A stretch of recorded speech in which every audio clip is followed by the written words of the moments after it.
3D materials, mixed media evolution until now.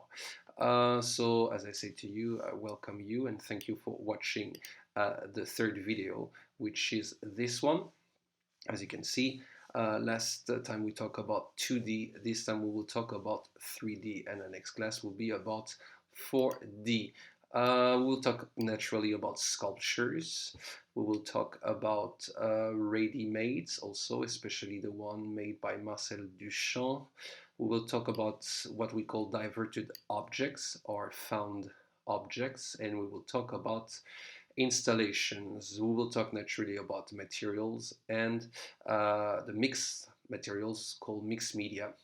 Many artists are using it nowadays. We will stop a little bit here to see the different kind of materials that artists were using in 3D, in sculptures, and in installation.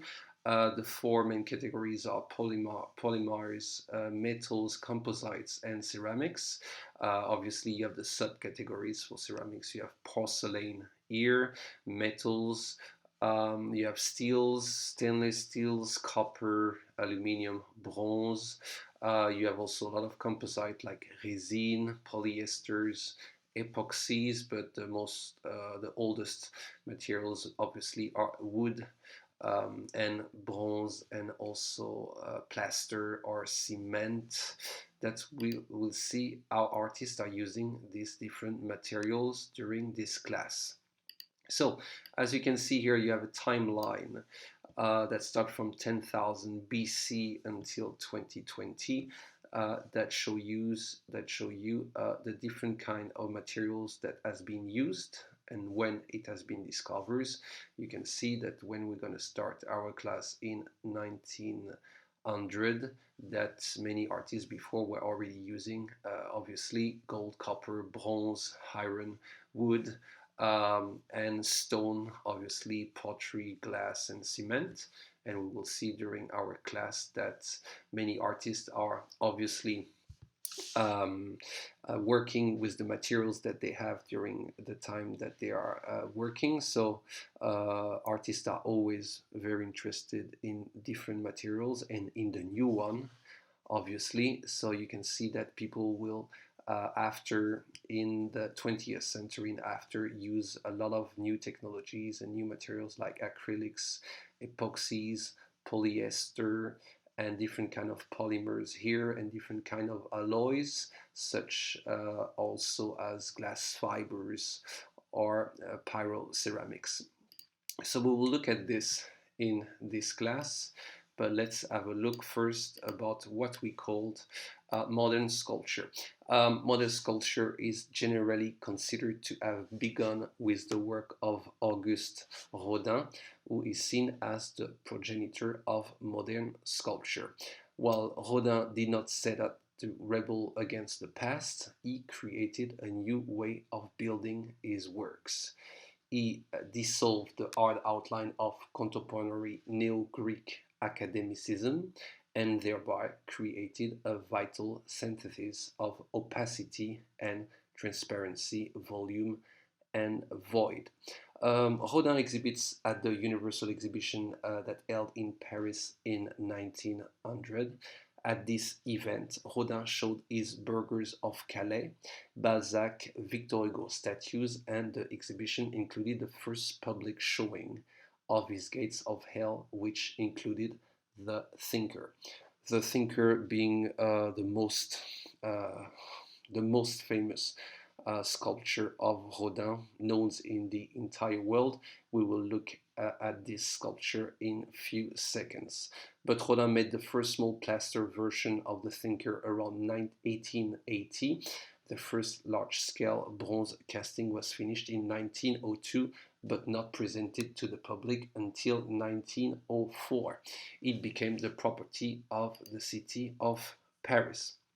So we will look at this. So Rodin, the Thinker. This is Auguste Rodin, and this is the Thinker. You probably have seen this one many times. I wanted to talk about Henri Matisse also.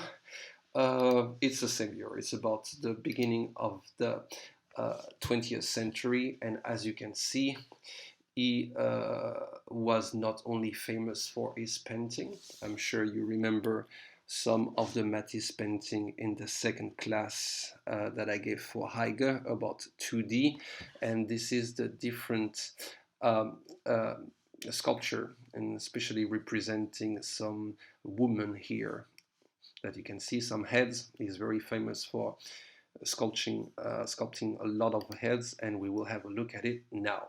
So if you look at this, this is bronze sculpture and painted, as you can see.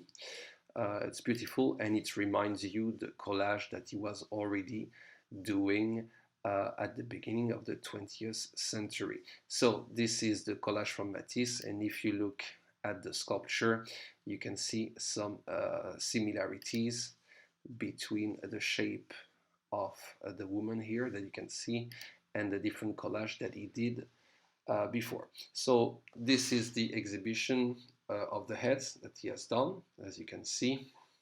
Very interesting. I decided to show you Matisse work because Matisse is not considered as a cubist artist, and obviously the most in 3D, especially in sculpture. This period from 1900 till 1925 is known as the age of Cubism, and Picasso is, as well as being one of the most famous artists in the world, is also famous for his sculpture. Most people knows his painting, but let's have a look of his sculpture, which are revolutionary, as you can see. So the Cubist sculpture in the early 20th century was a style that developed in parallel with Cubist painting and the formal experiments of Georges Braque and Pablo Picasso. Beginning around 1909 and evolving through the early 1920s, Cubist artists developed new means of constructing works of art using collage, sculptural assemblage using disparate materials, and traditional sculpture making from plaster and clay molds.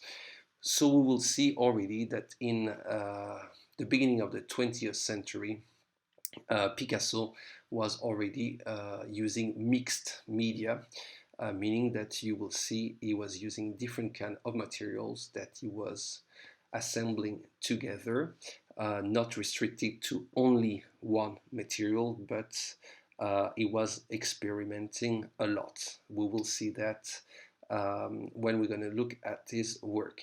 Picasso reinvented the art of sculpture with his innovative use of constructing a work in 3 dimensions with disparate materials, the sculpture equivalent of the collage in 2-dimensional art.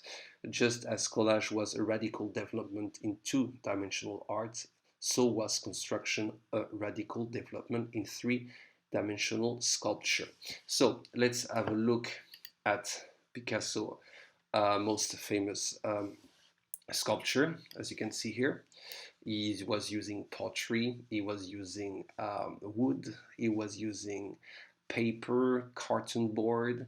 As you can see, this is Picasso in his studio, and this is made of bronze. This one is made of, as you can see, wood in an exhibition. And you see, this is what we can call, I wanted to show you this one here, very interesting. You can see already here the mixed media I was talking about, using found object, divided object. This one is in wood, and he was putting some fabric, painting some part of the wood, putting some carton board on it. It's, yeah, he was, as you can see, experimenting a lot.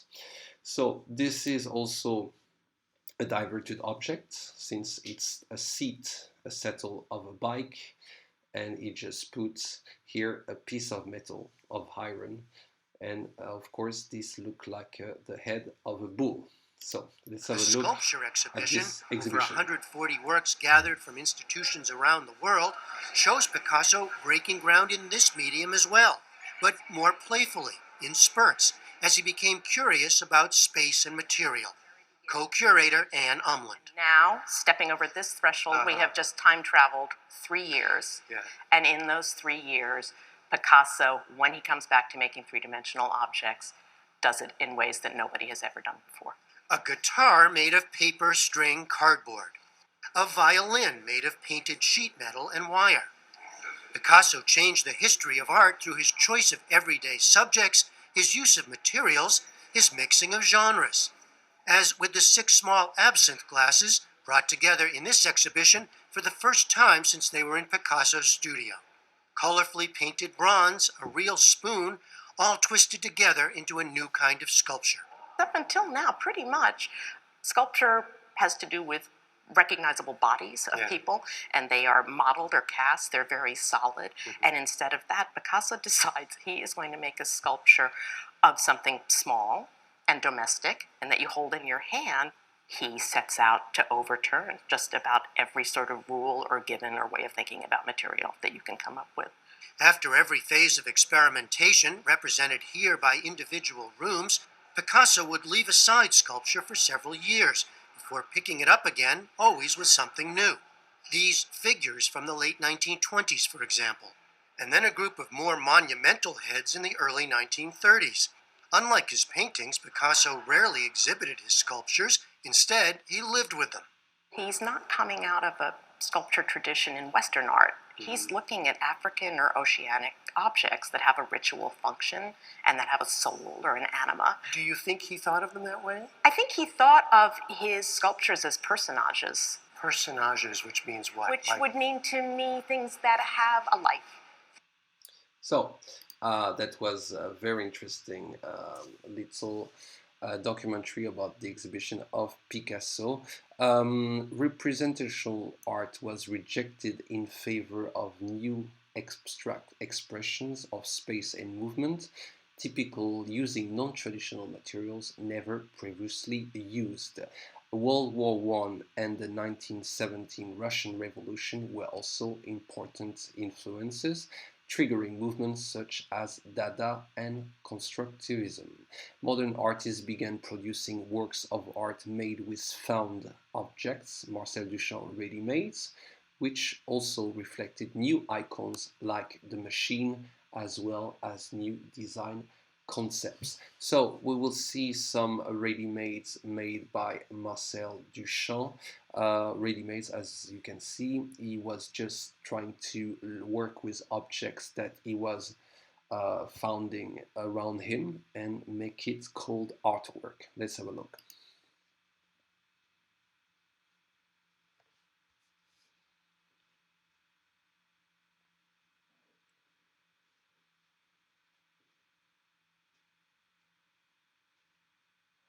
Let's have a look at this now.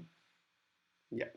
So this is the most famous one called Fountain, made in 1917, which is obviously a urinal. And other ready-mades made by him, the wheel of a bike, some sugar in a cage, and this is the same one. And obviously Marcel Duchamp said something very interesting. He used to say, I'm not all sure that the concept of the ready-made isn't the most important single idea to come out of my work.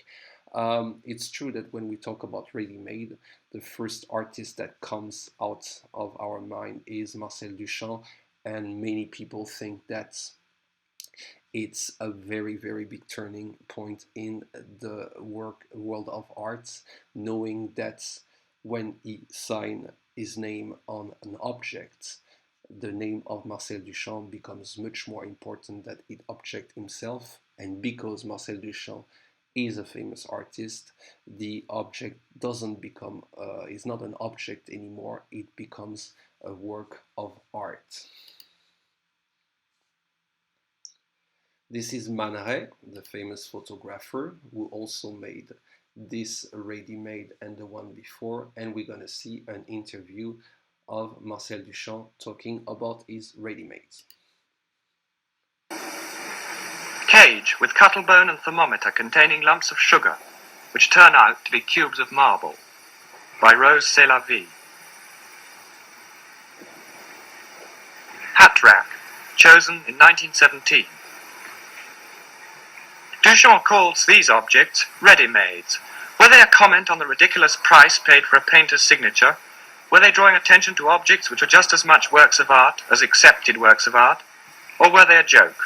The essential thing is that they were chosen by the artist.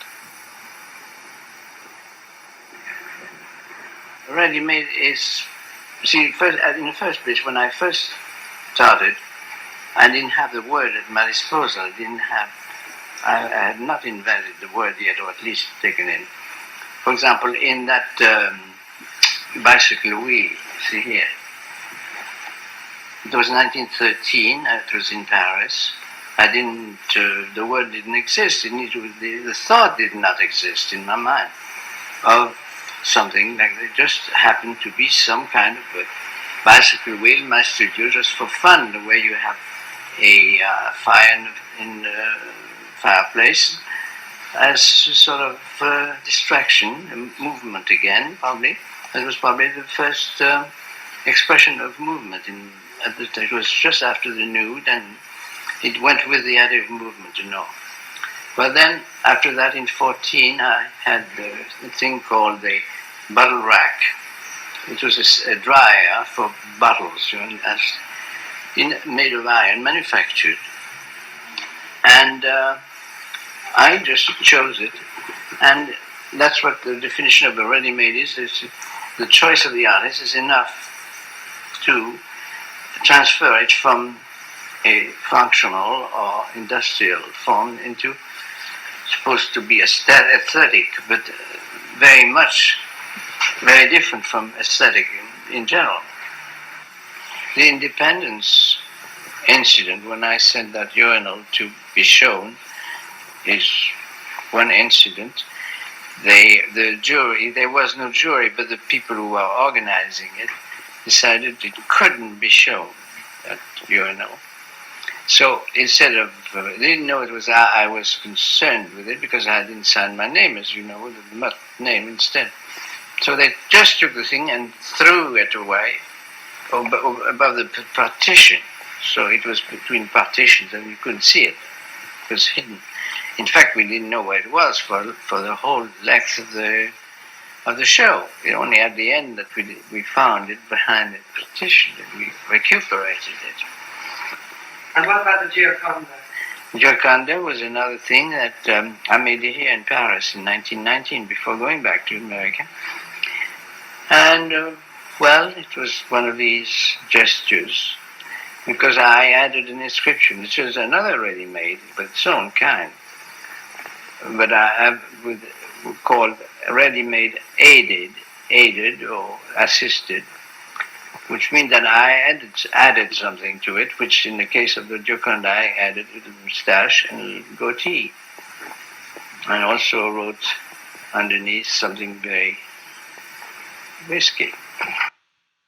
So, as you can see, Marcel Duchamp during this interview explained in a very simple way that just using a functional object such as a bicycle wheel and just by putting his name and signature on it can transform an object, a functional object, into an aesthetic object, into a piece of art. So obviously people in 1917, in 1920 were not ready for this kind of thing and were very shocked, and as you can see, they didn't want to show the urinal called fountain, and they wanted to hide it. So after Dada, of course, comes Surrealism. In the mid 1920s, Surrealism replaced Dada, becoming a usually influential movement which encompassed geometric abstraction. Other 20th century sculpture were exploring new forms of organic abstraction, while mobile sculpture and kinetic motion was pioneer on both sides of the Atlantic. So we will see now some sculpture from Dali. This is Dali that you can see here. He's using bronze, painted bronze, but he's also using plaster and different material. This is the famous clock from Dali, and this is his surrealistic sculpture that you can find everywhere. This is the famous lobster this one. This is the famous lobster phone. Famous once again.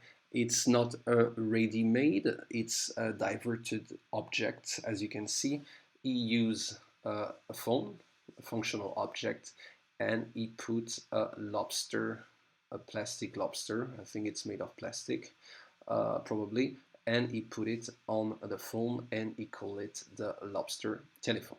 So it's funny, obviously, it's a lot of fun, it's realistic, as Dali is famous for that. And let's have a look at other things here. Rhinoceros made of bronze, self-portraits, and other different sculpture made by the great sculptor, which is Dali. This is Meret Oppenheim. Same thing. As you can see, we have diverted object here, like boots sewed together, or with a lot of fun. Once again, this is also what we can call surrealistic sculpture and art and diverted objects. So Meret Oppenheim, a pair of gloves with some fake fingers and fingernails, and a beautiful ring made with a block of sugar here. Let's have a look at some of her work. This is 1937.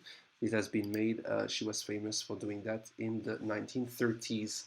So a table, a pair of sunglasses, some boots, some shoes, as you can see here, glasses, some gloves, and this famous, very famous cup made with fur, as you can see here. This is the most iconic object, diverted object from Meret Oppenheim, as you can see here too. And obviously, we have to talk about Constantin Brancusi. Similarly, the work of Constantin Brancusi at the beginning of the century paved the way for later abstract sculpture.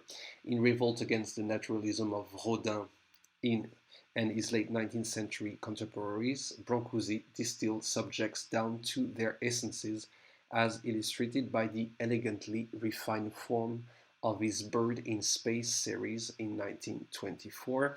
These elegantly refined forms became synonymous with 20th century sculpture. So Brancusi is one of the most famous sculptors, and as most people think, and I also think that, he is one of the founder of abstract sculpture, thinking, meaning that he was representing forms in a very abstract way using materials such as bronze and painted bronze. We will see some of his work now. So this is, he's using marble, he's using stone, as you can see, bronze. This is another piece of marble, and this is one of his most famous and iconic work. Some wood also. So you can see they are also using different kind of material that they are putting together. Brancusi's impact with his vocabulary of reduction and abstraction is seen throughout the 1930s and 1940s and exemplified by artists such as Gaston Lachaise, Sir Jacob Epstein, Henry Moore, Alberto Giacometti, Jan Miro, Pablo Serrano, and also by the 1940s abstract sculpture was impacted and expanded by Alexander Calder, Len Lai, Jean Tinguely, and Frédéric Kistler, who were pioneers of kinetic art. We will see that with Alexander Calder and Jean Tinguely, but first we're going to have some look at Barbara Hepworth, Henry Moore, and Alberto Giacometti artwork. We're going to see that in now. So this is Barbara Hepworth. As you can see, she's working with marble, she's working with stone, and just have a look here. You can see that this is already in the 1930s and 1940s, what we can call mixed material, thinking that she's using two types of material that she's putting together. So this is one of the most famous pieces of art that she has made. She's famous for using the strings, as you can see. This is bronze, this is wood, And you can see again the beautiful strings here, which are very recognizable for her work.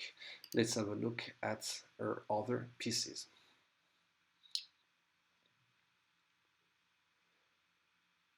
She did many work also in plaster. This is Henry Moore. Henry Moore is also British. He's the most famous British sculptor, probably. If you go to the UK in London, in Tate Britain, you can see a lot of his work. Very recognizable. It's the same.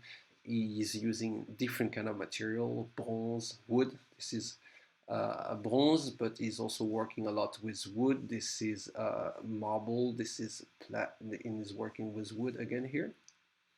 So this is what we call abstract sculpture. As you can see, this is a woman or a man, and obviously the forms are extremely abstract. This is not reproducing the reality. This is not figurative sculpture. This is called abstract sculpture.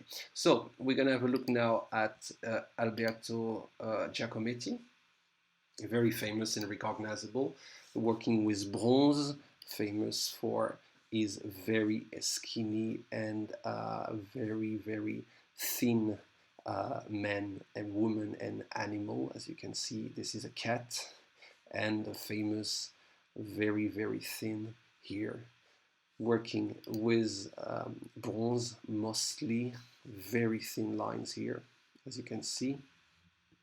You must know Alberto Giacometti is extremely famous if you're interested in sculpture. We're going to look at this little video about him.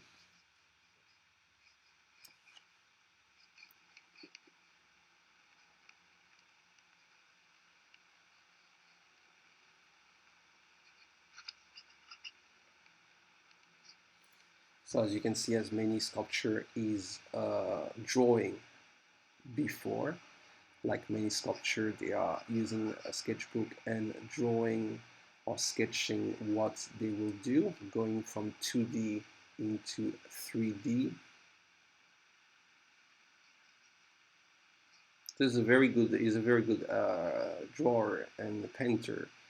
But what is funny is that what he's drawing and after the result is much rougher, it's much abstract than what he is at the beginning drawing. Let's have a look at this.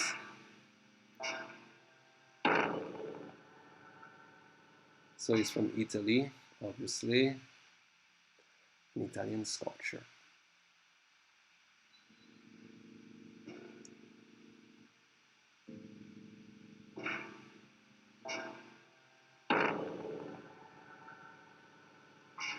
Often the heads have a look that has something of the sharply attentive look of the blind, who, because of the indifference of their eyes, seem to be seeing us more than we see them. So that was very short, but this is interesting also. We were talking about kinetic art and art in motion. This is Alexander Calder, very famous for, you should have seen, you have seen, I'm sure, some of his artwork. Is very famous for his mobile, as you can see, and his sculpture using iron and steel iron like this. So you have seen he's making table, he's making functional objects. These things are moving according to the wind, and he's also putting some of his artwork in many cities. Alexander Cadler, as you can see. Now we're going to talk about Jean Tinguely. This is what we call kinetic art. Since his 3D artwork is sculpture, you see he's using markers, pen markers, he's using steel, he's using, as you can see, is a very, very funny piece of artwork, since it's moving and at the same time it's drawing here on the canvas. So we're going to see this. This is pictures, but if you go to a museum, you can see that some of his artwork are moving using an electric cord here, using electricity or simply your hand. This is another piece using a lot of wheels here. So this is sculpture, but this is also what we call kinetic art, since everything is in motion. After World War II, no school of sculpture emerged either in New York or Paris to compare with the leading painting style of abstract expressionism. We talked about this in the last class. It's true. Regarding sculpture, no schools in sculpture emerged either in America or in France, although there was considerable originality, mainly in the use of new materials and a growing mood of conceptualism. Assemblage art emerged, often made from industrial junk, as did multimedia works combining painting, collage, sculpture, and other forms of modern art. Since the 1950s, modernist trend in sculpture, both abstract and figurative, have dominated the public imagination, and the popularity of modernist sculpture had sidelined the traditional approach. So we will look at some sculptures and artists working in 3D in the 1940s and 1950s. This is Jean Arp or Hans Arp. You can use both of his names. This is, as you can see, abstract sculpture. It reminds me a little bit of Henri Moore. As you can see, it's very, very abstract, but it's also minimalistic, as it is very simple, using simple line and different material. Is using stone, is using marble, is using aluminum, and this is bronze, as you can see. This is Jean Dubuffet. Jean Dubuffet used a lot of plaster that he used to paint, as you can see here, and he is, as you can see, it can also be considered as an installation. I have seen this piece here in Beaubourg in Paris last year. You can enter directly here. This is a kind of cave. This is made of plaster, and he painted all the outlines here in black, with a black outline. He's very famous for that, black or blue or red. This is a recognizable, his signature. As you can see, this is Jean Dubuffet. This is a woman in the gallery, but that was Jean Dubuffet before, and his famous artwork. So the first major post-war movement involving sculpture was pop art, which originated in the late 1950s and lasted until the early 1970s. It acted as a bridge between modernist and post-modernist. Pop sculpture wasn't serious, but it was great fun. It's true. We're going to see that with the work of, for example, Andy Warhol and other artists. In the late 1950s and 1960s, abstract sculptures began experimenting with a wide area of new materials and different approaches to creating their work. Surrealistic imaginary, anthropomorphic abstraction, new materials, and combinations of new energy sources and varied surfaces and objects became characteristic of much new modernist sculpture. So we're going to see artists, many artists such as Isamu Noguchi, David Smith, Richard Leopold, George Rickey, Louis Bourgeois, and Louise Nevelson came to characterize the look of modern sculpture. So once again, the artists working with 3D, most of the sculptures are always looking for new materials, try to combine them together, try to create something new, something that has never been done before, and they are always looking, and we're going to talk about pop art sculpture. As you can see, it's a lot of fun, but it's not serious. So we're going to see this with the most famous work of sculptural work of Andy Warhol. He was famous for his Campbell Soup silk screen print, but he also, as Marcel Duchamp, made some what we can call ready-made, since this is a real box of Kellogg's cornflakes, you might know that, the Campbell's tomato juice soup in a box, and he pile up these boxes together. This is also what we can consider as an installation art. And as you can see, he did the same with these Coca-Cola bottles. Just simply put the Coca-Cola bottles, put it in a museum or in a gallery, and call it installation art. So this is the Brillo boxes by Andy Warhol. This is Klaus Oldenburg, very, very famous also, using, as you can see, floatable material, plastic. Remember that we are in 1950s and 1960s, using wood, using different kind of materials, and this is literally what we can call sculpture, but also installation art. This is Armand. Armand is famous for what we can call accumulation.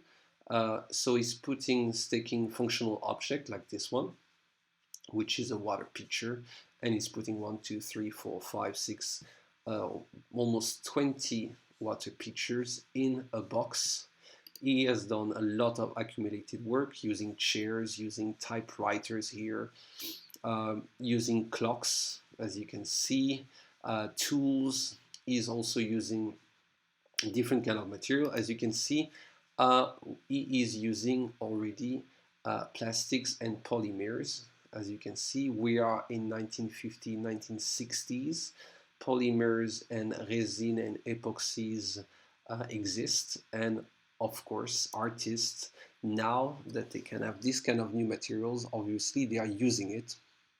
They are very happy to experiment with these new materials. And once again, I entitled this class Mixed Media. As you can see, you have polymers here, epoxies, resin, but inside you have some plastic, you have some objects. Everything is a mixed media. As you can see, a lot of shoes pulled together. This is called assemblage or accumulation. And we will see the work of different other artists. By 1970, contemporary art, including sculpture, was becoming more and more experimental. Often it crossed over into other forms of art, such as installation, assemblage art, and theater. Art historian refers to this post-1970 era as postmodernism. So we'll see the work of Richard Serra, of César, of Louise Bourgeois, and Yayoi Kusama. So you're going to see it's a very interesting period. So this is César, famous for his, what we can call it here, this is expansion. He's using polymers and polyester, as you can see. He was also doing some assemblage or compression. This is steel. He's using machines to compress the steel and to make it into cubes. This is the famous thumb of César and his other work. So this is beautiful. If you have the chance to see that in a museum, this is absolutely beautiful. These new materials as polymers and polyester here that he loved to work with. I've seen an exhibition of him. Once again, this is a diverted object. This is mixed media. You have a picture here in stainless steel, and you have the polyester and polymers that goes out from the pictures. Different work in bronze, in steels, and this is, we're gonna look at the exhibition of César. This is in Centre Pompidou. I went to this exhibition in Paris last year. If you were lucky, maybe you have seen it too. It was absolutely beautiful. So I didn't put any audio on this video since it's in French, and I'm not sure you understand French. As you can see, the work called expansions, expansion in French, and the compressions, the compression, using steel and iron. So as you can see, many people find it absolutely stunning and beautiful. And remember that it was in the 1960s and 1970s. So he was experimenting with all these new kinds of material and making it and really playing with colors, with shape, as you can see it here. So compressions again, beautiful. Look at the color of this plastics and polymers and polyester. This is absolutely beautiful and stunning. The result is great. As you can see, this is modern sculpture. This is postmodernism, and you can see this is a really experimental way of doing sculpture. So he was famous for this. This is the expansions. He was also doing happenings, performances, where he was showing in front of a wide audience how he was creating this artwork. So, as you can see, this is a beautiful exhibitions. Now it's over, but I'm sure it might be shown in other city, although it's very rare to see the work of César. So if you're interested in this artist, his name is César, C-E-S-A-R.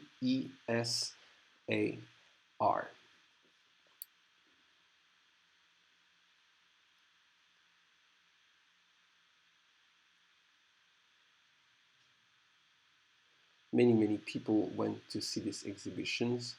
It was very crowded, and if you have the chance to see his work, there is also some of his artwork in Portugal, in Lisbon, in the Museum of Contemporary Art. So this is almost the end of the video, but I let you have a look at it. You don't need sound to appreciate his work. So now we're going to talk about the artist Louise Bourgeois, who used a lot of different kind of material. As you can see, she used bronze. She also used, as you can see, fabric here. She was very productive, very productive. This is a bronze, painted bronze. She also did a lot of installation, putting all her artwork, as you can see, in rooms, creating, this is one of her most famous spider sculpture, a very tall one called Mama. And you can see here different, she worked with marble, she worked with bronze, she worked with steel, she worked with fabric, she worked with different kind marble also.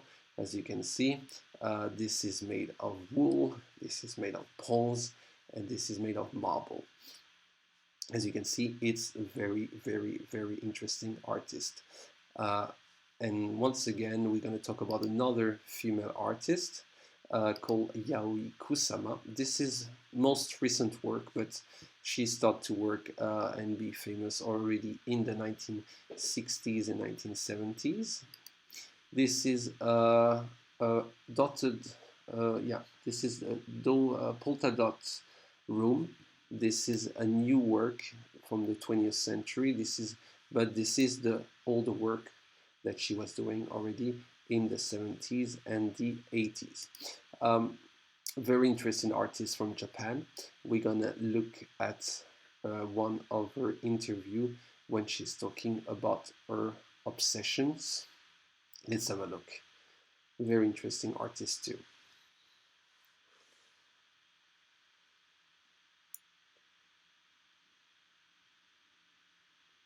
Developing you. 脅迫的に押し寄せてくる集積、弾痕の集積といったものが私の大いに興味を惹かれる作品のテーマであります。集積っていうのは宇宙の星が一つだけでは存在しなく、地球も一つだけ存在しなく、星星宇宙、星の集積であります。で、私たちも結局花を見ると、それと同じ花がいくつもいくつもつながっていて、それに対して追いかけていくとパニック状態に陥って、私自身その花を食べてしまう。それは結局体の調子が悪くてね、あまりにも絵描きすぎて、それで具合が悪くてこっちの方に来まして。To go back to Tokyo and to start from scratch again for Kusama was quite extraordinary. So, we're going to talk about another female artist. Her name is Niki de Saint-Phal. She was married to Jean Tinguely, a sculptor that we just saw a few minutes ago. And she is famous for making this big sculpture called the Nana, N-A-N-A, and she was using different kind of material, mostly glass fibers and plastic and also some plaster, so very colorful. She was a member of the Figuration Libre in France, as you can see, with Yves Klein, and she's very famous for this colorful work. This is Richard Serra. Richard Serra is extremely famous. Is an American sculptor doing this kind of big installation using steel and rusted steel. Let's have a look at his work. A very large scale, as you can see, a piece of art. We're gonna look at him in a short video right now.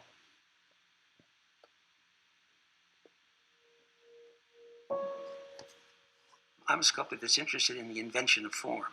I'm not primarily interested in the invention of images. If you're interested in the invention of form, you have to understand where it came from, how it developed, how people put things together. When I first went to the forge, I asked if they could hammer the edge of the cube down to less than 10 millimeters. They'd never forged anything this large before with any kind of exactitude. I wanted this tight as possible. They said, okay, you do it. They put a helmet on you with a hood, and it's a very thick asbestos suit that you're in. You look like you're going to Mars, and you have very big high boots on, and your pants are covered, and your legs are covered, and you have big gloves on. And they put you in this bucket. It's like a little caged square with a hook on a door so you can open. And the crane's about 80 feet overhead. And then the crane operator, you give him a signal, and he moves you into position in relation to the block. And then you take the right angle, and you put it right up against the block. So you're facing the block. And it's white hot. It's very hot. Now, at one point, I looked up at the crane operator, and I thought, I hope he knows what he's doing. I think there's something about this piece that I've wondered about, is that we're so far now in this century into virtual reality, where everybody reads images through the virtual. That's one of the big problems that art confronts right now, in fact, probably we all confront, is that the virtual denies tactility. It denies your physical presence and relationships to something other than a lighted screen. The nature of art has given way to photographs and images, and we receive information through images, and we don't receive art through our total senses in terms of walking, looking, and experiencing, and touching, and feeling, and that's kind of been lost. That's not to say it's not going to come back.